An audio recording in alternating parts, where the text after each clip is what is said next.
ఇక బ్రేకులు అన్నీ అయిపోయినాయి వల్ల ఇక మిగిలిపోయిన వార్తల్ని చూడండి. ఎండాకాలం లెక్కనే ఉంటలేదు, వానాకాలం లెక్కనే ఉంటలేదు. ఎండలు కొట్టే టైంలో వానలు లగాంచుతున్నాయి, వానలు కొట్టే టైంలో ఎండలు లగాంచుతున్నాయి. రైతన్నలు వానో రామచంద్ర అని మొగులు దిక్కు చూస్తుంటే కామన్ పబ్లిక్ మంచినీళ్ళు రామచంద్ర అని ఎన్నుకున్న లీడర్ల దిక్కు చూస్తారు. వాన కోసం మంచినీళ్ళ కోసం పల్లెల పొంటి పబ్లిక్ వాడే తిప్పలు ఎట్లున్నాయో మీరు చూద్దాం చూడుర్రి. ఎండాకాలంలో మురిపిచ్చిన వానదేవుడు ఆయిటి ఊనినా జాడలేడుల్లా. మొదటి వానలకు సంబరపడ్డ రైతన్నలు ఇత్తనాలు పెట్టి వానల కోసం కండ్లు కాయలు కాసేటట్టు ఎదురు చూస్తాండ్రు. రైతన్నల కష్టం చిన్నగలేదంటే నమ్ముర్రి. వానదేవుణ్ణి ప్రసన్నం చేసుకునేటందుకు తీరొక్క తీర్ల తన్లాడుతాండ్రు. పాపం దేవుళ్ళకి ఎన్ని రకాలుగా పబ్బతి పట్టాలనో అన్ని రకాలుగా పబ్బతి పడతాండ్రు. అగో పెద్ద మనుషులంతా కలిసి తీరిగ్గా పచ్చిసాట ఆడుతాన్రేందని పొరపాటు పడేరు గీడగానొచ్చే పెద్ద మనుషులను చూసి. ఎందుకంటే గీ వీళ్ళు సంబరం కొద్దో లేకుంటే తీరిక దొరికో ఆడతలేరు ఆట. వానదేవుడు కరుణించి దండిగా వానలు కురిపియాలని ఆడతారు ఆట. అవు నేనన్నది మీరిన్నది నిజమే. పాచికలాట ఆడితే వానలు కురుతాయని నమ్మకం అట. మా పెద్దల నుంచి ఆడుతున్నాము, మేమందరము ఒక 10 మంది కూడి ఆడుతున్నాము. మా వర్షాల కొరకు పంటలు బాగా వండాలని మేము కోరుకుంటున్నాము. తాత ముత్తాల నుంచి ఆడుతున్నాం. వర్షం పడుతుంది అని ఆడుతున్నాము. ఇప్పుడు ఆడుతున్న నమ్మకంతో వర్షాలు పడతాయని ఆడుతున్నాము. పెద్దల నాటి నుంచి ఇది కోరుకున్నాం. అదన్నట్టు ఆదిలాబాద్ జిల్లా తాంసి తలమడుగు మండలాలలో ఉన్నది గిసొంటి ఆచారం. పచ్చిసాట ఆడితే వానలు కొడతాయన్న నమ్మకం ఇప్పటిది కాదు, వెనకటి సంది అత్తున్నదట.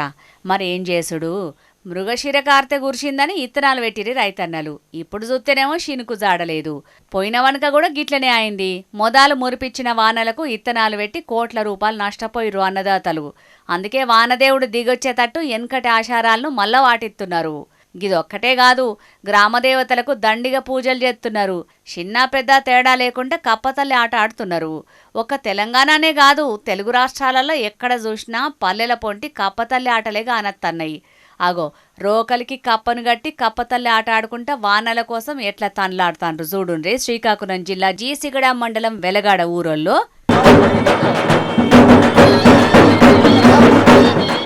కరువు వచ్చినప్పుడల్లా తరతరాల సంధి గిట్లనే చేస్తుంటారట గీ ఊరోళ్ళు.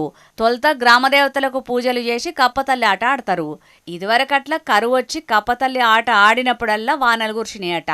గట్లనే ఈ తాప కూడా వానలు కురవాలనని మన జోర్దార్ తరపున కూడా కోరుకుందాం గాని, ఇక అందరితో బాధ అయితే మహబూబాబాద్ జిల్లా గూడూరు మండలం గుండెంగ గ్రామ శివార్లున్న గుగులోతు తండా పబ్లిక్ది ఇంకో తిప్పల.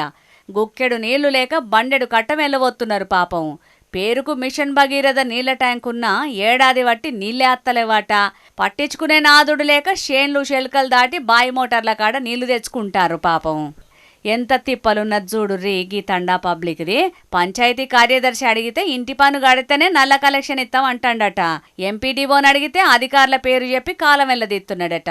ఓ దిక్కు సర్కారేమో అందాల పోటీలు, సినిమా అవార్డులని కోట్ల రూపాయలను నీళ్ల లెక్క ఖర్చు చేస్తుంటే, ఇంకో దిక్కు గిట్ల తాగుదామంటే నీళ్లే లేక అల్లాడిపోతున్నారు పబ్లిక్. స్వాతంత్రం వచ్చి గిన్నేళ్లైనా గుక్కెడు నీళ్లకు గింత తిప్పలున్నదంటే మనల్ని పాలించే పాలకులను ఏమనాలనో కూడా అర్థమైతలేదు. ఏం పాలకులో ఏమో పోర్రి.